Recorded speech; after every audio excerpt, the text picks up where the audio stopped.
What the hell are you doing in first class? Ma'am, Shut up! You're too poor to sit in first class. You stink. You look like you just crawled off a Greyhound bus. First class is for the rich, not for people like you! Ma'am, my ticket is... Your ticket? Or did you steal it from some VIP? Get your filthy hands off my ropes before I have someone drag you out like a dog! She looked him up and down as if he were a stain on the floor. Shut up! She raised her hand and slapped him hard across the face, in front of everyone. He didn't flinch, jaw clenched, eyes staring straight ahead. She had no idea who the man she had just slapped was. What happened next became national news, and it ruined her entire life. Let me take you back to where this all started. It was 5:45 in the morning. The sky over Atlanta was still dark. The streets around Hartsfield-Jackson International Airport were quiet, just headlights, diesel fumes, and the low rumble of shuttle buses crawling toward the terminals. Inside a small diner, about 2 minutes from the airport, a man sat alone in a corner booth. The vinyl seat was cracked. The table wobbled slightly on one leg. A ceiling fan above him clicked on every rotation like a tired heartbeat. His name was Calvin Sterling. He was eating scrambled eggs and wheat toast. Nothing fancy. A glass of orange juice sweating onto a paper napkin. His phone sat on the table, screen cracked, protector peeling at the corner. He scrolled through emails with one hand and held a fork in the other. He was wearing a faded Howard University hoodie, dark jeans, and a pair of sneakers that had seen better days. No watch, no chain, no luggage tag that read Priority or VIP. Nothing about him screamed money. But here's the thing. Calvin Sterling was the founder and majority owner of Skybridge Atlantic Airlines, one of the fastest growing carriers in the United States. He built it from nothing 12 years ago. He now held a 68% ownership stake. The company was valued at over $4 billion. And yet, here he was, sitting in a diner that smelled like bacon grease and burnt coffee, chatting with a waitress named Gloria like she was family. "How's your daughter doing, Gloria? She's still studying nursing?" Gloria smiled. "She's in her second year now. Almost didn't make it through finals, but she pulled through." "That's my girl," Calvin said. He left a $50 tip on a $12 meal. He always did. See, Calvin had a habit that most CEOs would find insane. He flew commercial, on his own airline, in regular clothes. No entourage, no private terminal. No one knew who he was. Why? Because he wanted to see the truth. How do your employees treat people when no one important is watching? That was the question he asked himself every single time. And he'd been doing it since the very first Skybridge flight took off 12 years ago. This morning, he was catching Flight 341 from Atlanta to Washington, D.C. Gate B-22, departure at 7:15 a.m.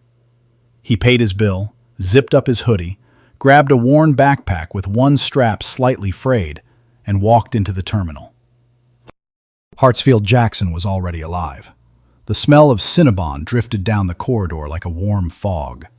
CNN played on every overhead screen, the anchors' voices blending into one low hum nobody was really listening to. Rolling suitcases clattered across the tile floor. A baby cried somewhere near security. Calvin walked through it all without being noticed. Just another man in a hoodie heading to his gate. Gate B-22 was moderately crowded. Business travelers in dark suits sipping coffee. A college basketball team sprawled across a row of seats, legs stretched, headphones on. A young mother bouncing a toddler on her knee. And behind the podium, organizing boarding passes like she was guarding the gates of heaven, stood the senior flight attendant assigned to this flight. Her name was Brenda Caldwell. Late 40s, 15 years with Skybridge Atlantic. Blonde hair pinned tight, uniform pressed sharp, smile ready, but only for certain people. Watch this. A white man in a tailored navy suit approached the first-class line.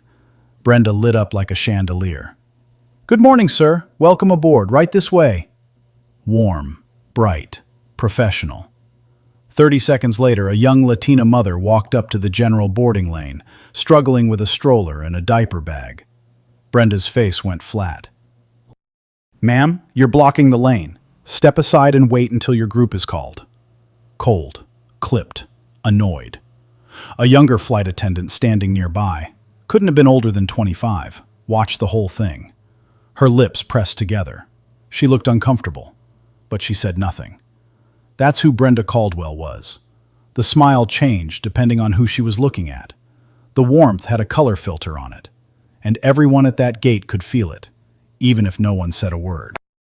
Now here comes Calvin. He walked up to the first-class boarding lane, phone in hand, boarding pass loaded, relaxed, unhurried. He stood behind two other passengers, both white, both in suits, who scanned their passes and boarded without a single question. Then Calvin stepped forward. Brenda looked up. Her smile dropped. Her eyes moved, slow, deliberate, from his face to his hoodie, to his sneakers, to his backpack with the frayed strap, back to his face. She didn't scan his boarding pass. She didn't say good morning. She just stared. Brenda stepped around the podium, not behind it, around it. She moved her body directly into the boarding lane and placed her arm across the rope like a barricade. Her chin tilted up. Her nostrils flared slightly. Her eyes locked onto Calvin like he was something that had wandered in from the wrong terminal. "Sir." Her voice was flat. No warmth, no welcome. "This line is for first-class passengers only." Calvin held up his phone. The screen showed his mobile boarding pass. Seat 2A, first class. "I am a first-class passenger," he said. His voice was calm, almost soft. Brenda barely glanced at the screen. She didn't lean in. She didn't scan it. She looked at the phone the way you'd look at a fake ID handed to you by a teenager trying to sneak into a bar. "Anyone can pull up a fake boarding pass on their phone," she said. "I'm going to need a printed ticket. Or a government ID matching a first-class reservation." Calvin paused. Then he reached into his back pocket and pulled out his driver's license. He held it out to her. Steady hand, no hesitation. Brenda took the license. She looked at it, looked at him, looked at the license again. Her thumb rubbed across the surface like she was checking if it was counterfeit. Her lip curled slightly, that same look of disgust she couldn't quite hide. 10 seconds passed. 15. 20. She still didn't scan his boarding pass. "I'm going to need to verify this," she finally said. "Step out of line, please." Calvin didn't move. "Ma'am, the two gentlemen who boarded before me, did you verify their boarding passes?" Silence. She heard the question. Everyone within earshot heard the question. Two white men in tailored suits had walked through that exact same lane less than a minute ago. Brenda had smiled at both of them, scanned both passes without blinking, said, "Welcome aboard," like she was greeting old friends at a country club. Now a black man in a hoodie was standing in front of her, with a valid first-class ticket, and she was holding his driver's license like evidence at a crime scene. She didn't answer his question. Instead, she turned her back, walked to the podium, and picked up the gate phone. She pressed it to her ear and spoke, not quietly, not discreetly, loud enough for half the gate area to hear. "Yes, this is Brenda Caldwell at gate B22. I have a suspicious individual here attempting to board first class with what appears to be fraudulent documentation. I'm requesting an officer for security verification. Immediately." Suspicious individual, fraudulent documentation. Let those words sit for a second.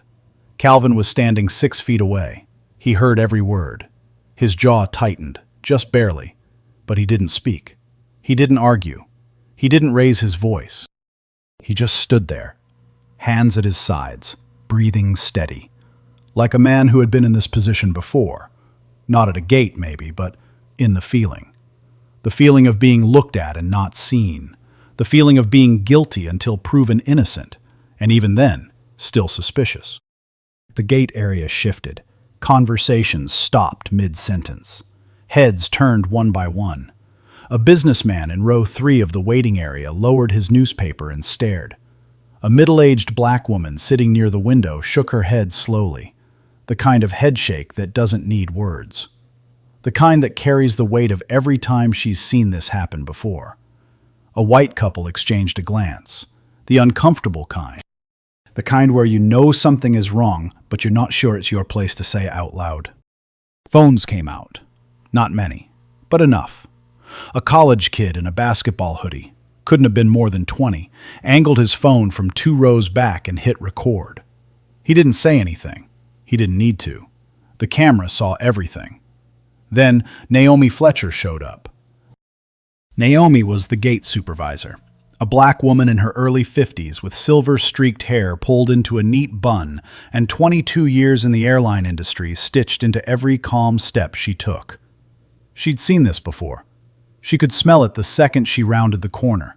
The tension, the silence, the particular stillness of a crowd watching something ugly unfold. "Brenda, what's going on here?" Brenda straightened up. "I have a passenger with a suspicious ticket. I've already called it in."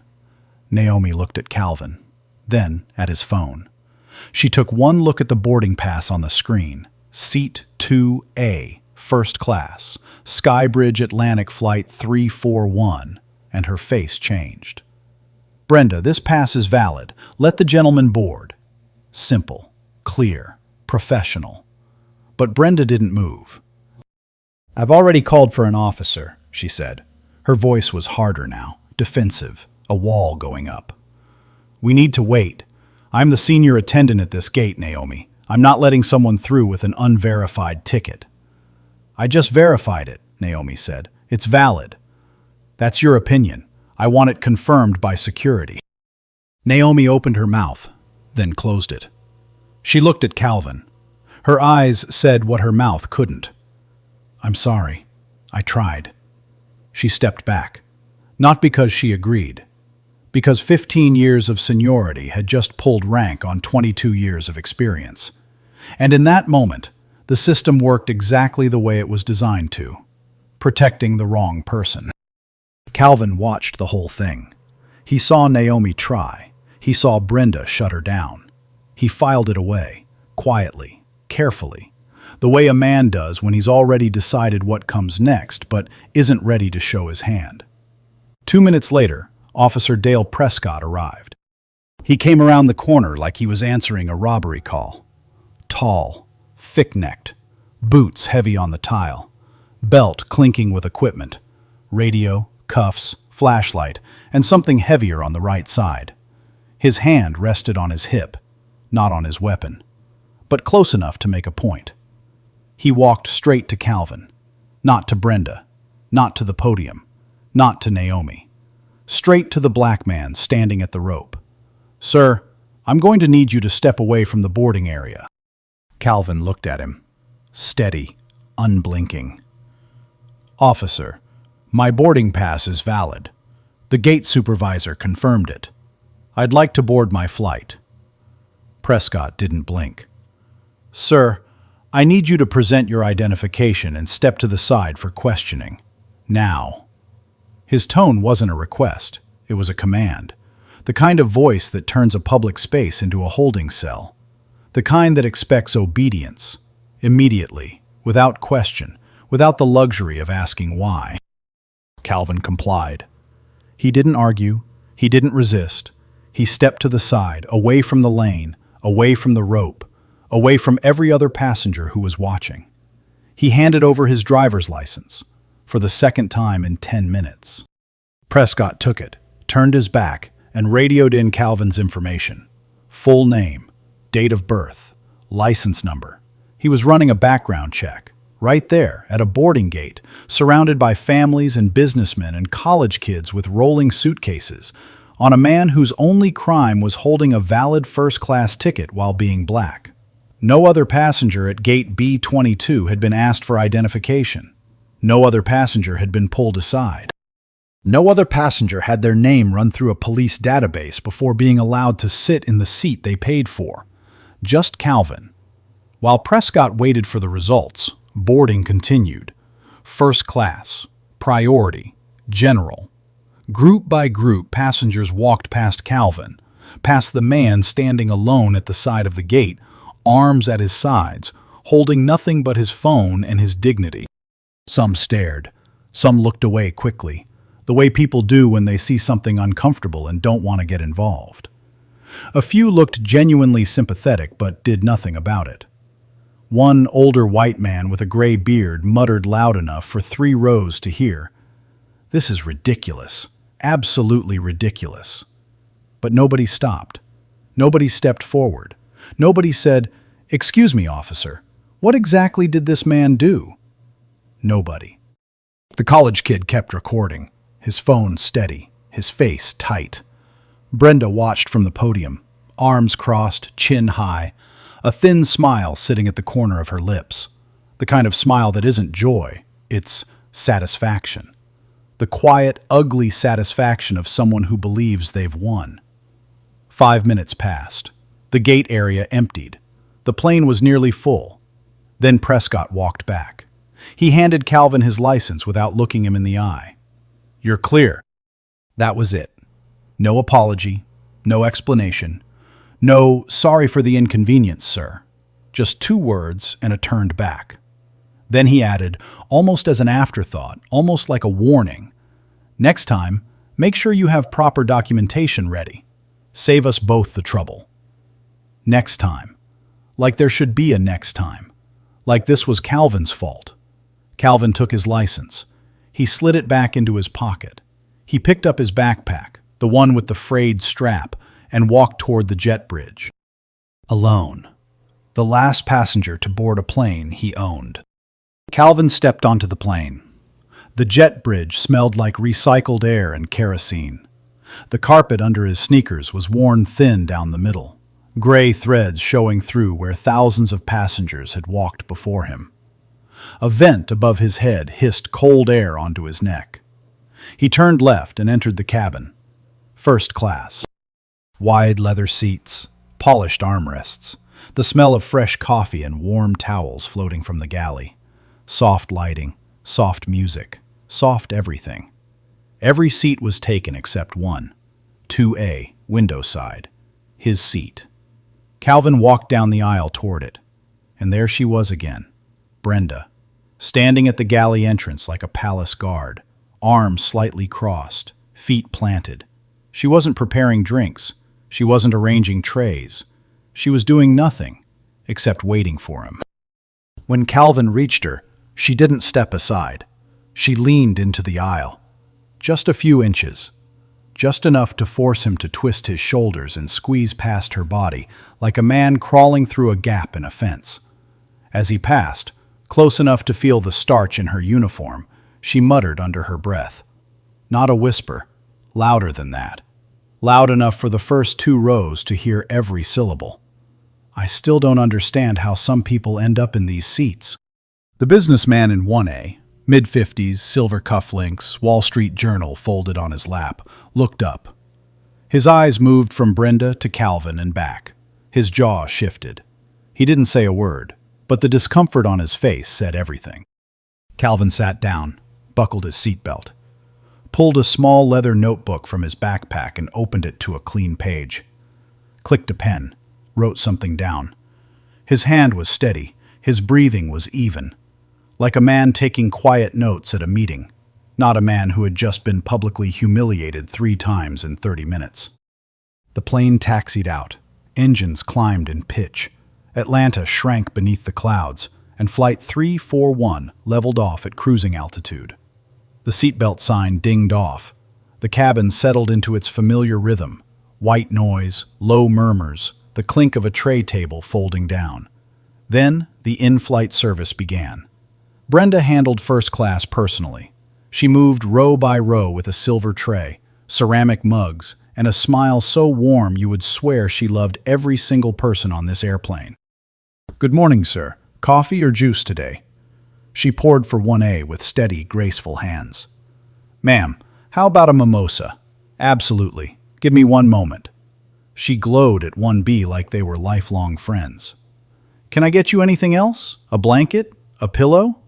She radiated charm for the couple in row 3. Then she reached row 2. She turned to 2B, a white woman in her 40s, gray blazer, small pearl earrings, and the warmth came flooding back. "Good morning, sweetheart. What can I get you?" Then she turned to 2A, to Calvin. The smile didn't fade. It collapsed, like a light being switched off, like a door slamming shut. She didn't ask what he wanted. She didn't offer coffee. She didn't offer water. She didn't even look at him. She skipped him, completely, publicly, like his seat was empty, like he wasn't there at all. She moved on to row 3 without a single word. Calvin pressed the call button. The small orange light above his seat began to blink. 5 minutes passed. 7. 10. Every other call button in first class had been answered in under a minute. Calvin's had been blinking for 10 minutes straight. The woman in 2B noticed. She looked up at the light, then over at Calvin. Her brow creased. Brenda finally showed up. She stood at the edge of his row, one hand on the overhead bin, her body angled away from him like she was trying to keep as much distance as the narrow cabin allowed. "What do you need?" Not, "What can I get you, sir?" Not, "How can I help?" Just, "What do you need?" Cold, flat. The tone you use on a stranger who knocked on your door at the wrong time. "Coffee, please," Calvin said. "Black." She walked away. 2 minutes later, she returned carrying a thin, white paper cup. Not the ceramic mug every other first-class passenger was holding. A paper cup. The kind they give out in economy. The kind you get at a gas station bathroom. She placed it on his tray table. No napkin underneath. No eye contact. No words. She turned and left before he could blink. Calvin looked at the cup. Then around the cabin. Ceramic. Ceramic. Ceramic. Ceramic. Paper. He took a sip. Said nothing. Several minutes later, Brenda came back up the aisle carrying a tray of empty glasses. As she passed row 2, her elbow swung outward, quick, sharp, aimed, and clipped Calvin's cup. Coffee splashed across the tray table, dripped over the edge, and soaked into his hoodie. Dark brown spots spread across the faded gray fabric like slow bruises forming in real time. Oops. She didn't stop, didn't slow down. She glanced over her shoulder with an expression that carried zero apology. Maybe be more careful with that. No napkin offered, no cleanup, no replacement. She kept walking, heels clicking on the cabin floor, like absolutely nothing had happened. The woman in 2B had been watching everything. The skipped order, the paper cup, the 10-minute wait, the elbow. Her knuckles turned white gripping the armrest. She reached across, pulled a cloth napkin from her own tray, and placed it gently into Calvin's hand. "I'm sorry," she whispered. Her voice was tight. "That was wrong. Every bit of it." Calvin looked at her, nodded once, slow, heavy, grateful. "Thank you." He blotted the coffee from his hoodie, set the napkin down, went back to writing in his notebook like nothing could shake him. 45 minutes into the flight, Calvin stood up to use the restroom. He walked toward the front galley, that narrow corridor between first class and the lavatory. The overhead light buzzed faintly. The air was thick with the smell of reheated bread and warm metal. The walls pressed close on both sides. Brenda was inside, restocking a beverage cart, her back to him. "Excuse me," Calvin said, polite, quiet. She turned around, face to face, 3 feet apart. The galley walls sealed them in like a tunnel. She didn't step aside. She didn't move the cart. She just stood there, and the mask finally fell off. "You know what? People like you ruin this cabin for actual passengers. You don't belong here. You never did. And every person sitting in first class knows it." Calvin held her gaze, didn't blink, didn't speak, didn't move. Then it happened. Brenda raised her right hand, fast, sharp, reflexive, and slapped him across the face. Hard. The crack echoed through the galley like a whip snap. It bounced off the metal walls and hung in the recycled air. Calvin's head turned from the force. A red mark spread across his left cheek. Immediate, hot, blooming like a burn. The sting pulsed into his jaw, behind his eye, down through his teeth. 1 full second of silence. The engines hummed. Nothing else moved. Then Calvin turned his head back, slowly, inch by inch. He faced her again. His cheek was on fire. His eyes were glass, clear, focused, unbroken. His hands stayed at his sides, open palms, still fingers. He didn't flinch. He didn't raise his voice. He didn't lift one finger. He looked at her and said 5 words. "You just ended your career." Brenda let out a short, ugly laugh. "What are you going to do? Call a manager? Go sit down." What she didn't see, what she couldn't see from where she stood, was the small black dome on the galley ceiling. A security camera, its tiny red light pulsing in the shadows. It caught everything. Calvin returned to his seat, cheek still red. He pulled out his phone and typed one message to Elliot Graham, his vice president of operations. "I'm on flight 341, gate B22 crew. I need you at Reagan National when we land. Bring legal." Sent. Phone down, notebook open, 3 more lines written. Then he closed it, leaned back, and shut his eyes. The woman in 2B looked over. She had heard the crack from the galley. She saw the mark on his cheek. This time, she didn't speak, but her hands trembled as she quietly reached for her own phone. 90 minutes later, Flight 341 began its descent. Seatbelt sign on. Cabin lights up. The Potomac River glinted silver through the window under a pale morning sun. Brenda stood at the aircraft door, smile on, uniform pressed, voice on autopilot. "Thank you for flying Skybridge Atlantic. Bye-bye. Have a wonderful day." She smiled at every face except one. When Calvin reached the door, her smile vanished. Her eyes dropped to the floor. She stared at the carpet like it had answers she desperately needed. Calvin didn't slow down, didn't look at her. He walked through the jet bridge and into the terminal, and stopped. Because standing there, waiting, was Elliot Graham. Full suit, polished shoes, briefcase in hand, flanked by 2 members of Skybridge's legal team and the head of human resources. 4 suits, standing in a line. Elliot extended his hand. "Calvin, we pulled the gate footage and the galley footage during the flight. We have everything." Calvin shook his hand. His face was calm, but his eyes, for the first time all morning, carried something new. Not anger, certainty. Brenda stepped off the plane 2 minutes after the last passenger. She was straightening her collar, smoothing her skirt. Just another shift ending. She walked through the jet bridge with the same walk she always had. Chin up, heels clicking, the quiet confidence of a woman who believed she had done nothing wrong. Then she saw them. 4 people in dark suits standing at the end of the jet bridge. Polished shoes, leather briefcases, faces made of stone. They weren't passengers. They weren't gate agents. Brenda assumed they were VIPs being greeted. She barely gave them a second glance. Then she heard a voice. "Mr. Sterling, we've reviewed the gate footage and the galley recording.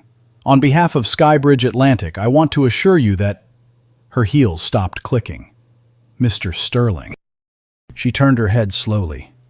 Her eyes found the man in the hoodie, the one she blocked at the gate, served in a paper cup, slapped across the face at 35,000 feet. He was standing in the center of the group. They were facing him, deferring to him. Elliot Graham turned to Brenda. His voice carried the weight of a man who had fired people before and never lost sleep. "Ms. Caldwell." She blinked. "I'm Elliot Graham, Vice President of Operations for Skybridge Atlantic Airlines." The air left her lungs. "The man you refused to board this morning.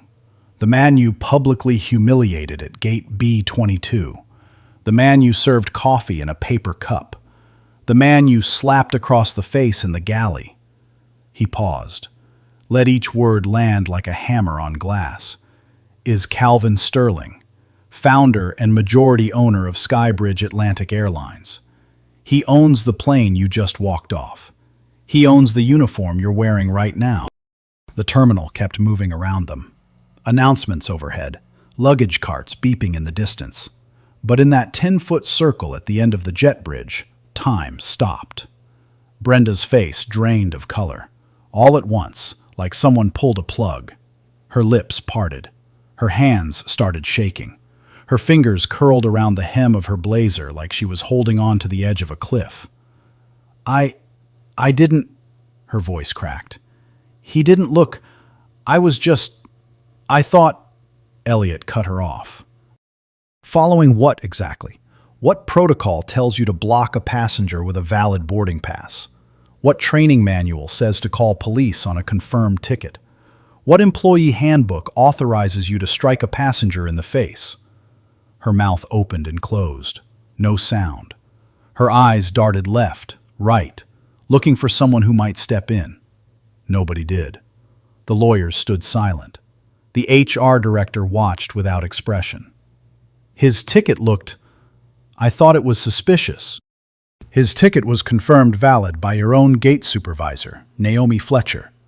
You overruled her, correct? Silence. Long. Suffocating. Brenda's chin dropped. Her eyes hit the floor. Then Calvin stepped forward. For the first time all day, he spoke more than a few quiet words. His voice was low and steady. He didn't need volume. The silence did the work. I fly my own airline in regular clothes. I have for 12 years. I do it because I want to see the truth, how my employees treat people who don't look rich, who don't look powerful, who don't look white. He paused. Today, I got my answer. Brenda's eyes were red, tears building, her breathing shallow, the kind that comes right before a person falls apart. Calvin looked at her directly, not with rage, not with satisfaction, with something worse, clarity. You didn't slap a CEO, Brenda. You slapped a black man. That's what this was. From the second you saw my hoodie, my sneakers, my skin, you decided I didn't belong. Everything after that was you proving it. She broke.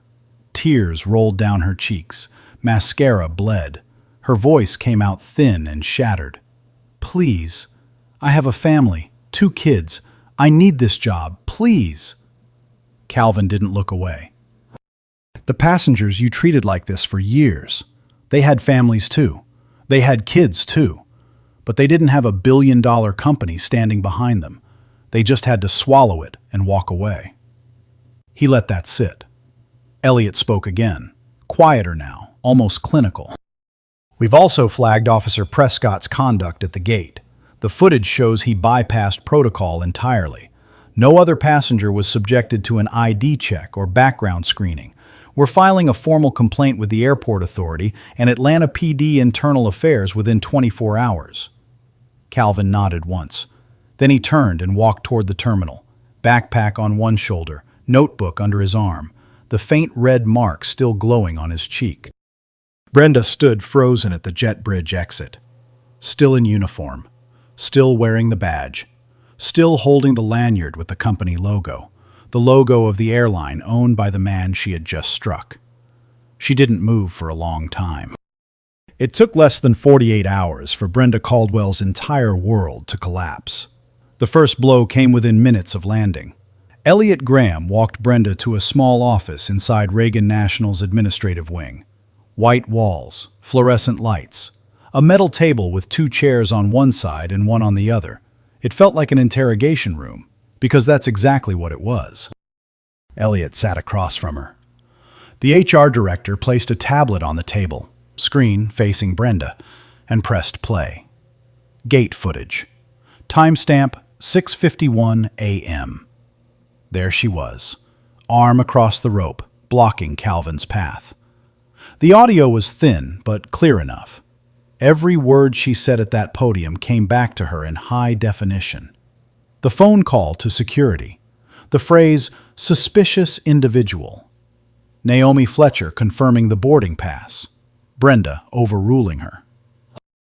Then the second video. Galley footage. Timestamp 8:14 a.m. The camera angle was slightly above, looking down into the narrow corridor. Brenda's face was fully visible. Calvin's back was partially turned. The audio picked up her voice. People like you ruin this cabin.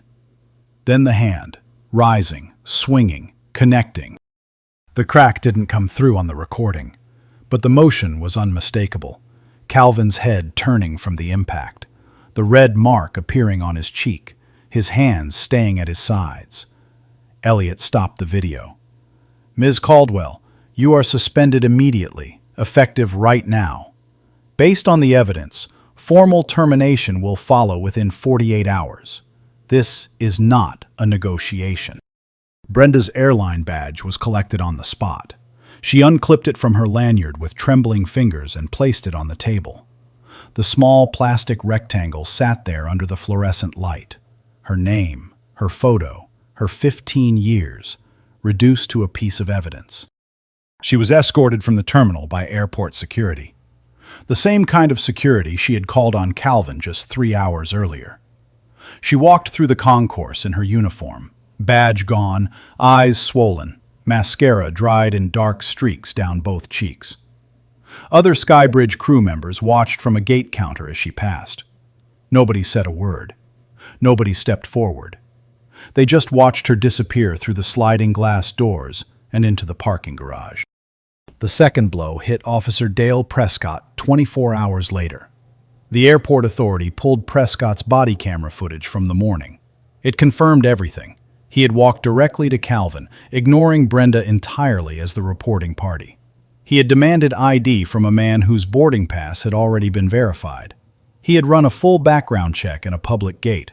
And his parting words, "Next time, make sure you have proper documentation," were captured in perfect audio. No other passenger at gate B22 had been approached. No other passenger had been asked to step aside. No other passenger had their name run through a law enforcement database. Just Calvin, the only black man at the gate. Prescott was placed on administrative leave pending an internal affairs investigation. His union representative released a 3-sentence statement that said nothing of substance. No colleague defended him publicly. No one wanted their name anywhere near this. The third blow was internal, and it came from Calvin himself. He convened an emergency meeting with Skybridge Atlantic's executive leadership that same evening. Conference room, long table, 12 faces staring back at him. He didn't raise his voice. He didn't slam anything. He sat at the head of the table and spoke the way he always spoke, quiet, measured, impossible to ignore. He ordered a full company-wide audit of every customer complaint filed in the past 6 years related to discrimination, racial profiling, or unequal service. Every single one. He mandated new anti-bias training for all crew members. Not optional, not voluntary, not a checkbox on a computer screen. In person, quarterly, with real evaluations tied to employment reviews. And then he picked up his phone and called Naomi Fletcher personally. "Naomi, you were the only person at that gate who did the right thing. Everyone else either watched or made it worse. I want you leading the change. I'm promoting you to Regional Customer Experience Director, effective Monday." The line went quiet for a few seconds. Then Naomi's voice came through, steady but cracking just slightly at the edges. "Thank you, Mr. Sterling. I won't let you down." "You already didn't," Calvin said. "That's why I'm calling."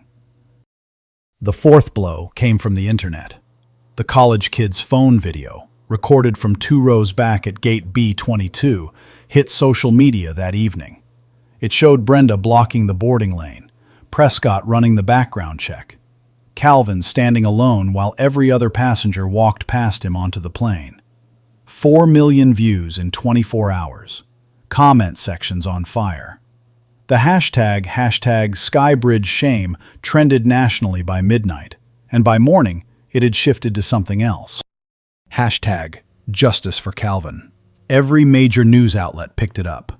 CNN, MSNBC, Fox, local affiliates in Atlanta, D.C., Chicago. The story was everywhere, and it was just getting started. The video was just the beginning. What came next was the part nobody at Skybridge Atlantic saw coming. Not Brenda, not Prescott, not even the executives sitting in that emergency meeting. Because the internet doesn't just watch, it digs. Within 72 hours of the footage going viral, Skybridge Atlantic's internal audit turned up something ugly. 23 formal complaints have been filed against Brenda Caldwell over the past 6 years. 23. Not rumors, not whispers in a break room. Official, documented, on-the-record complaints submitted through the company's own system. 9 of those 23 involved passengers of color. A black businessman who said Brenda refused to store his carry-on in the first-class bin told him there was no room, while helping a white passenger load a bag twice the size into the same compartment 5 minutes later. A Latino family who reported being spoken to like animals during boarding. Their words, not mine. A young black woman traveling alone who said Brenda loudly suggested she had been upgraded by mistake and should double-check her ticket in front of an entire cabin. 9 complaints. 9 passengers who took the time to file a report. 9 reports that were opened, read, noted, and closed. No follow-up, no discipline, no action whatsoever. 2 mid-level managers had reviewed those complaints and buried every single one.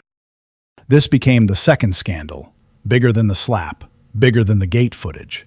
Because it wasn't just about one flight attendant with a bad attitude. It was about a system that saw the pattern and chose to look the other way. For 6 years. Calvin released a public statement. He didn't hide behind PR language. He didn't let a spokesperson do the talking. He stood in front of a camera in his own conference room and spoke directly. What happened on Flight 341 was unacceptable. But what I've learned since, that complaints about this behavior were filed and ignored for years, is a failure of leadership. My leadership. And it stops today. He announced the immediate termination of the 2 managers who had buried the complaints. No severance. No quiet resignation. Fired. The statement went viral within hours. Then came the interview. Andrea Moore, a DC-based reporter known for sharp questions and zero tolerance for spin, secured an exclusive sit-down with Calvin. The interview aired on a Tuesday evening and was picked up nationally by Wednesday morning. Calvin spoke plainly. No notes, no talking points. He described the diner, the hoodie, the walk to the gate, Brenda's arm across the rope, the phone call, Prescott, the paper cup, the elbow, the galley, the slap. He didn't raise his voice once. He didn't perform emotion. He just told the truth. Steady, clear, unhurried, and let the facts do the work. Then Andrea asked the question everyone was thinking. You're a billionaire. You own the airline. Why didn't you say something sooner? Why didn't you reveal who you were at the gate? Calvin leaned forward slightly. Because that's the whole point. I shouldn't have to be a billionaire for someone to treat me like a human being. The problem isn't that she didn't know who I was. The problem is that it mattered. That clip alone was shared over 2 million times. Other passengers from Flight 341 began coming forward. The woman in 2B, identified as Susan Adams, an employment attorney from Virginia, provided a written statement corroborating everything. The paper cup, the skipped drink order, the elbow, the sound from the galley, the red mark on Calvin's cheek when he returned to his seat. 3 other first-class passengers submitted statements. 2 economy passengers who had witnessed the gate confrontation added their accounts. The college student who filmed the original video did a phone interview with CNN. His footage now entered as potential evidence. The legal machinery started turning. Calvin's legal team, joined by a prominent national civil rights firm, filed a federal lawsuit against the airport authority. The suit was filed on behalf of Calvin and 4 other passengers who had been subjected to similar treatment by Officer Prescott over the previous 2 years. The charges? violations of the Civil Rights Act, unlawful detention, and racial profiling. Separately, the D.C. District Attorney's Office filed criminal assault charges against Brenda Caldwell based on the galley security footage. The trial drew national attention. Judge Patricia Dawson presided. Prescott's body camera footage was played first. The courtroom watched in silence as he walked past Brenda, the person who made the call, and went straight to Calvin. They watched him demand ID from a man with a verified boarding pass. They watched him run a background check while every other passenger boarded freely. They heard him say, "Next time, have proper documentation ready." Then the galley footage. The courtroom saw Brenda's face, the contempt, the disgust, the absolute certainty that she was right. They heard her words. They saw the hand rise. They heard the crack. They saw Calvin's head turn. They saw his hands stay at his sides. The judge watched it twice. The verdict came down on a Thursday. Brenda Caldwell, guilty of assault, sentenced to 200 hours of community service, 18 months of probation, and a permanent employment ban across all U.S. airline carriers. She was also ordered to complete a court-mandated racial sensitivity rehabilitation program. Officer Dale Prescott, terminated from the airport police force. His termination letter cited gross deviation from standard protocol and conduct unbecoming of a law enforcement officer. The airport authority settled the civil lawsuit for $2.4 million. As part of the settlement, they agreed to implement mandatory body camera review protocols and quarterly anti-bias training for all airport law enforcement personnel. The two Skybridge managers who buried the complaints were terminated and barred from employment in the aviation industry for 5 years. But Calvin wasn't done.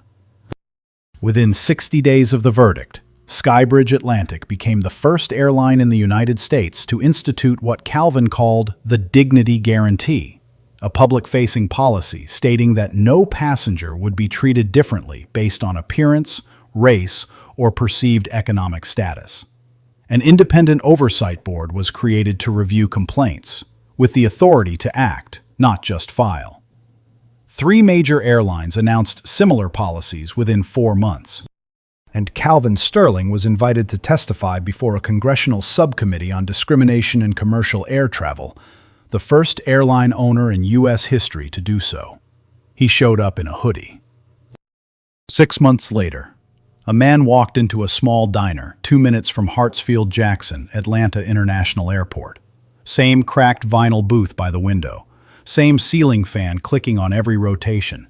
Same smell of bacon grease and burnt coffee hanging in the air like an old friend. Calvin Sterling sat down. Same spot he always chose. He was wearing a hoodie, different from last time. This one had 2 small words stitched on the chest in white thread. Skybridge Atlantic. You'd have to look close to notice. His phone sat on the table. Same cracked screen protector, still peeling at the corner, still never replaced. Gloria came over with a menu he didn't need. The usual? The usual. Scrambled eggs, wheat toast, orange juice. He ate slowly, scrolling through emails, chewing like a man who had nowhere urgent to be. When he finished, he folded a $100 bill under the plate and slid it toward the edge of the table. Gloria shook her head the way she always did. "Calvin, you don't have to." "Yeah, I do," he said, and smiled. He grabbed his backpack, new one this time, no frayed strap, and walked to the terminal, Gate B-22. A new gate agent stood behind the podium, young, bright-eyed. She scanned his boarding pass without hesitation, without a second glance, without looking at his hoodie or his sneakers or the color of his skin. "Welcome aboard, Mr. Sterling. Seat 2A. Have a great flight." He nodded, walked down the jet bridge, stepped onto the plane. A new flight attendant greeted him at the cabin door. Genuine smile, warm eyes. "Good morning, sir. Can I get you anything? Coffee?" Calvin paused. A small grin crossed his face. "Yes, please. In a real mug." She laughed, not understanding the reference. He didn't explain. He just smiled and walked to his seat. 300 miles away, in a corner office at Skybridge Atlantic's regional headquarters, Naomi Fletcher sat behind a desk she never imagined would be hers. On the wall behind her hung a framed photograph from the Dignity Guarantee launch event. Calvin was shaking her hand in the photo, both of them smiling, not for the cameras, but for real. On her screen, real-time customer feedback scores. The numbers were the highest in Skybridge Atlantic's 12-year history. She read through the latest comments slowly, one by one, nodding to herself. This was her job now, making sure nobody went through what Calvin went through. Making sure no complaint disappeared into a drawer ever again. As for the others, the story didn't end the same way for everyone. Dale Prescott never worked in law enforcement again. Last anyone heard, he'd left Atlanta quietly. No forwarding address, no public statement. Just gone. Brenda Caldwell completed her community service hours and finished the court-ordered sensitivity program. A local news crew filmed a follow-up segment, Brenda at a community center, sorting donated clothes, eyes down, saying very little.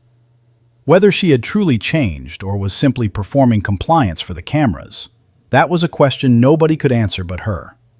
And Calvin? He did one more thing that never made the headlines.